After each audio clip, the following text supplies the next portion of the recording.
बिस्मिल्लाहिर्रहमानिर्रहीम। अस्सलाम वालेकुम। अच्छा जी। मेरा नाम मोहम्मद अब्बास है। Fellow chartered accountant.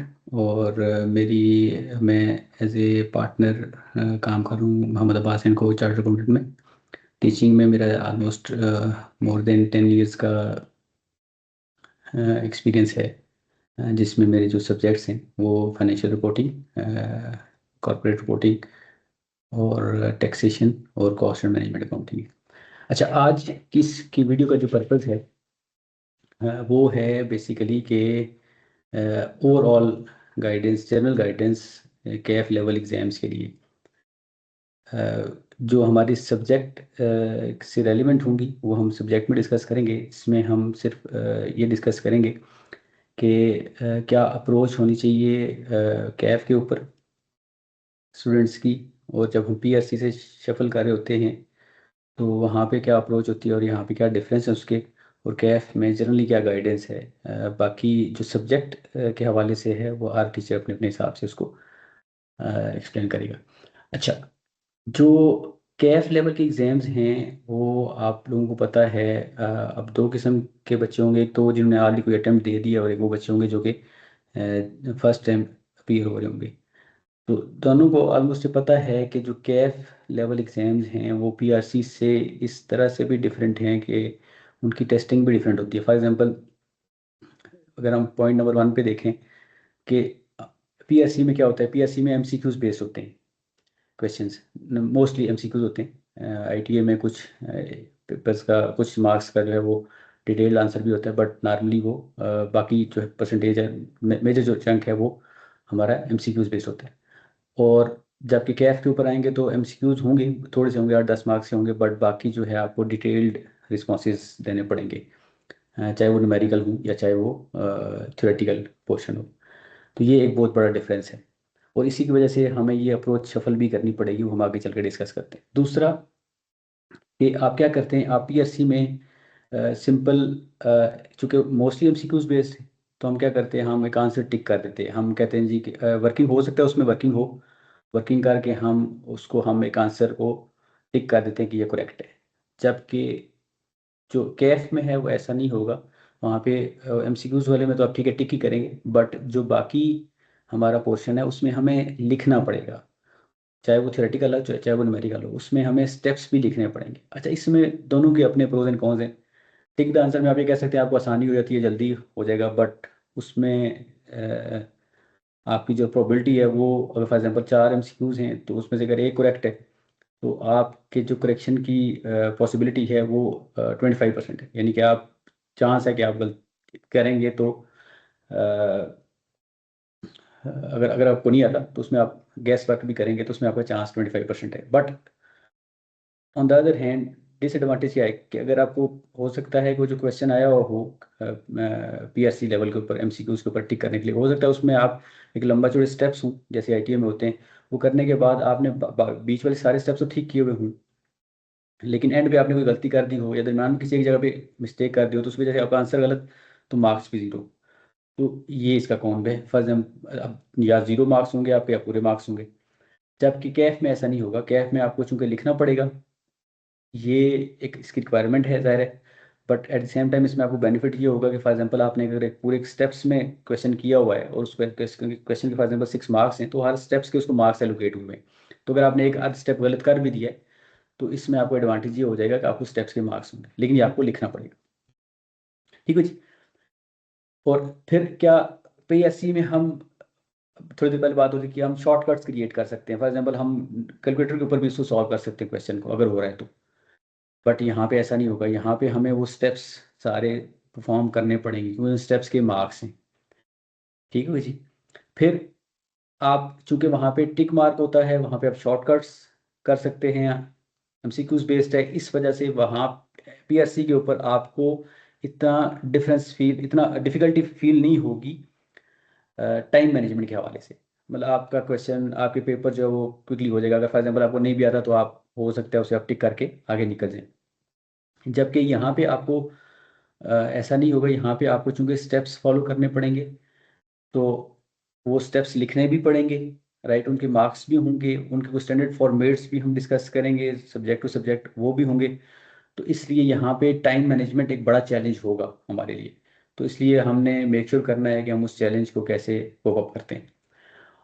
पीआरसी जो है हमें पता है वो कंसेप्चुअल बेस्ड है। अगर आपके कॉन्सेप्ट्स अच्छे हैं तो आप थोड़ी कम प्रैक्टिस के साथ भी उसे पास कर सकते हैं। बट यहाँ पे कैफ लेवल के ऊपर आपको कंसेप्चुअली तो स्ट्रांग होना ही पड़ेगा, but at the same time आपकी अच्छी खासी प्रैक्टिस होनी चाहिए, खासकर ऐसे पेपर्स जो कि न्यूमेरिकल्स के जैसे मेरे हैं, तो उसमें आपकी प्रैक्टिस रिक्वायर्ड होगी। राइट, और प्रैक्टिस का क्या मटेरियल होगा वो हम इंशाल्लाह सब्जेक्ट टू सब्जेक्ट उसमें डिस्कस करेंगे। तो ये सबसे पहले कि हमें वो अप्रोच पीआरसी लेवल से जो कैफ लेवल की अप्रोच है वो चेंज करनी पड़ेगी। कैफ लेवल के ऊपर हमें लिखना पड़ेगा, हमें क्वेश्चंस को डिटेल्ड में सॉल्व करना पड़ेगा। राइट, हमने टाइम मैनेजमेंट भी देखना है, हमने क्वेश्चन को जो रिस्पेक्टिव टाइम है उसको उतने टाइम में ही सॉल्व करना है। राइट, तो ये बेसिकली पहली जो अप्रोच है वो हमने चेंज करनी है। दूसरा, अब फिर कैफ के लिए क्या करें, मतलब कैफ के लिए क्या अप्रोच हो। पीआरसी हमने कर ली है, कैफ में क्या करें। अच्छा, अब कैफ में ना सबसे पहले जो मैं चाहता हूँ, और मेरे ख्याल में ये सब ऐसा ही होना चाहिए, कि सबसे पहले तो आप ये कोशिश करें कि एग्जाम के फियर के बगैर जो चीज़ आप पढ़ रहे हैं, फॉर एग्जांपल अगर आप अकाउंटिंग पढ़ रहे हैं, अकाउंटिंग का कोई एक रिस्पेक्टिव टॉपिक पढ़ रहे हैं, तो आपके माइंड में एग्जाम के फियर के बगैर उसको सीखें। पहले आप लर्निंग वाली अप्रोच होनी चाहिए, और उसकी कोई लॉजिक है, हर हर टॉपिक हर स्टैंडर्ड लॉजिक पे खड़ा है, उसकी लॉजिक आप पकड़ लें। राइट, फिर उसके बाद सीखें, वो सीख के फिर आप उस स्टैंडर्ड को फिर अप्लाई करें आप प्रैक्टिस में। जब आप उसको लॉजिक पे सीख लेंगे तो फिर आप वो जो रट्टा वाला जो क्रेमिंग वाला सिस्टम है ना, वो आपको तंग नहीं करेगा। मतलब वो, आप अगर एग्जाम के फियर से ना, फॉर एग्जांपल आप एक अप्रोच या एक कॉन्सेप्ट जो है वो सीख लेते हैं, क्रेमिंग प्लस कुछ कंसेप्चुअल, तो उसमें हो फोकस एग्जाम है, तो उस केस में आप क्या करते हैं, उसे आप वक्ती तौर पे अप्लाई कर लेते हैं, लेकिन लेटर ऑन हो सकता है आप जाएं एग्जाम के बाद, आप जब एग्जाम के वक्त जब क्लोज होंगे तो रिवीजन कर रहे होंगे, तो हो सकता है आपको दोबारा रिवाइज करना पड़े, या इवन आप एग्जाम दे दिए तो बाद में आपको भूल जाए। लेकिन अगर आपने लॉजिक के हिसाब से पढ़ा हुआ होगा तो लॉजिक जो है वो ज़्यादा देर तक आपके माइंड में रहती है। ठीक है जी, तो सबसे पहले तो हमने उसको सीखना है। ठीक है, अच्छा, सीखने के बाद ज़ाहिर है हमारा फोकस जो है वो एग्जाम पास करना है। ठीक है, वो ड्यूरिंग लेक्चर जो आप ले रहे हैं तो आपने उसका, आपने क्वेश्चन माइंड ओपन करना है, आपने कि जो आपके सवाल आ रहे हैं वो आपसे सीखने के पॉइंट ऑफ व्यू से सवाल करें।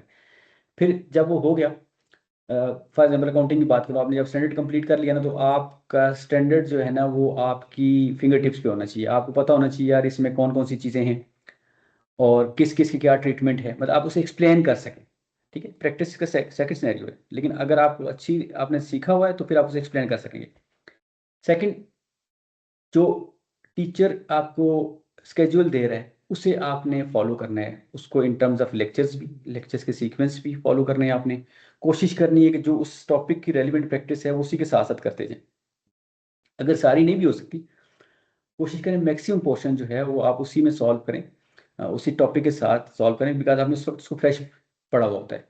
लेकिन अगर फॉर एग्जांपल कुछ ऐसे टॉपिक्स होंगे जिसमें बहुत ज़्यादा प्रैक्टिस होगी, हो सकता है नेक्स्ट टॉपिक आपका स्टार्ट हो जाए, तो इन दैट केस आप ये कोशिश करें कि आपकी मैक्सिमम जो प्रैक्टिस है वो आपकी हो चुकी हो टॉपिक के साथ, और बाकी अगर कुछ रह गई है तो आप अपनी प्रेप्स में जब बिल्कुल एंड के ऊपर आ रहे होंगे, जब आपकी कोर्स कवर हो चुका होगा, तो उस वक्त उसको आप कर लें, तो उसमें आपको ये हो जाएगा, वहाँ पे आपकी दोबारा रिवीजन भी हो जाएगी। बट बेटर अप्रोच है कि आप उसकी प्रैक्टिस को साथ, तो प्रैक्टिस का क्या मटेरियल होगा, वो इंशाल्लाह जिस जिस सब्जेक्ट का होगा उसमें हम साथ साथ डिस्कस करेंगे, उसका मटेरियल क्या होगा उसमें डिस्कस करेंगे। ठीक है जी, कॉन्सेप्ट्स प्लस प्रैक्टिस इसमें की है, मतलब आप विदाउट प्रैक्टिस जो है और विदाउट कॉन्सेप्ट दोनों के साथ आपको मुश्किल होगी, अगर कोई एक चीज़ भी मिसिंग है, कोई एक चीज़ भी वीक है। राइट, बल्कि अगर मुझसे पूछेंगे ज़्यादा इंपॉर्टेंट क्या है, तो मैं कहूँगा कि प्रैक्टिस ज़्यादा इंपॉर्टेंट है। बिकॉज कॉन्सेप्ट्स में अगर आप थोड़ा बहुत भी ऊंच नीच है, और जो कि रहेगी आपकी, आप उसमें एक्सपर्ट तो नहीं बन जाएंगे, वो रहेगी, बट अगर आपने प्रैक्टिस की हुई है तो, क्योंकि ये 50 नंबर पे पास होना है इस पेपर ने। ठीक है, तो 50 नंबर में अगर आप फॉर एग्जांपल कॉन्सेप्ट्स की वजह से आपके नंबर कोई लूज हो रही है, प्रैक्टिस की वजह से वो कवर होंगे, आपके स्टेप्स में जो मार्क्स हैं अगर आपने वो कवर कर लिए, बीच में अगर आपका एक मसला आ भी गया है, तो आप वो लूज हो भी गए हैं, तो फिर भी आपको 50 मार्क्स कर चुके हैं, तो इसलिए वहां पे आप कवर कर लेंगे। बहर दोनों चीज़ें जो है वो इंपॉर्टेंट है। एग्जाम प्रेशर, टाइम प्रेशर इसमें आपको ज़्यादा फील होगा, स्पेशली टाइम प्रेशर। ठीक है, और इसको कोप अप करने का तरीका ये है कि प्रैक्टिस करें, और प्रैक्टिस भी आप शुरू में तो हम जब करते हैं तो हम कौन सीखते हैं और उसको अप्लाई करते हैं, उसमें तो हम टाइम नहीं, बट लेटर ऑन जब हमारी प्रैक्टिस अच्छी हो चुकी थी, हमारी अच्छी लर्निंग हो चुकी थी, उस वक्त हम क्वेश्चन को, जो आई कैप का जो लेवल के जो पास पेपर्स हैं उनको हम अटेम्प्ट करते हैं उसके जो टाइम के मुताबिक है। फॉर एग्जांपल अगर 3 घंटे हैं तो 100 मार्क्स हैं, तो ऑलमोस्ट आई थिंक 1.8 मिनट्स बनते हैं पर मार्क्स। तो जितने टाइम का, फॉर एग्जांपल 10 नंबर का क्वेश्चन है तो उसे हमने 10 × 1.8 18 मिनट में हमने उसको अटेम्प्ट करना है। तो ये हमने ड्यूरिंग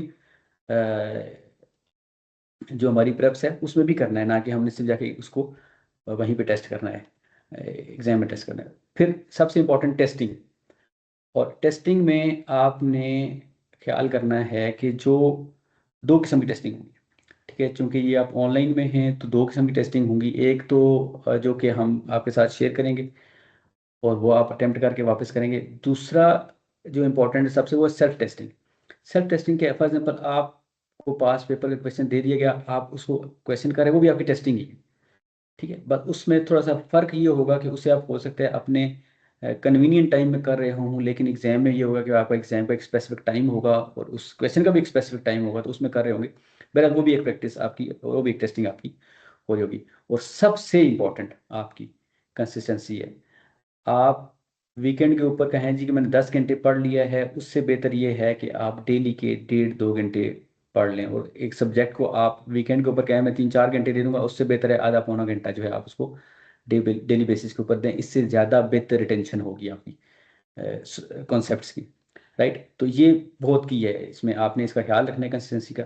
ये जी हमारी ओवरऑल अप्रोच है जो हम कैफ लेवल के ऊपर हमने मेक श्योर करनी है कि हम इसको फॉलो करें। राइट, और इसमें ये कुछ पॉइंट्स थे, इसमें और भी पॉइंट्स बहुत सारे ऐड किए जा सकते हैं। जो मेन मेन पॉइंट्स थे वो हमने डिस्कस कर लिए। बाकी इंशाल्लाह हम जो रिस्पेक्टिव सब्जेक्ट्स हैं उसमें हम इनको जो उस रिस्पेक्टिव सब्जेक्ट की जो अप्रोच है वो इंशाल्लाह वहाँ पे डिस्कस करेंगे। Thank you ji.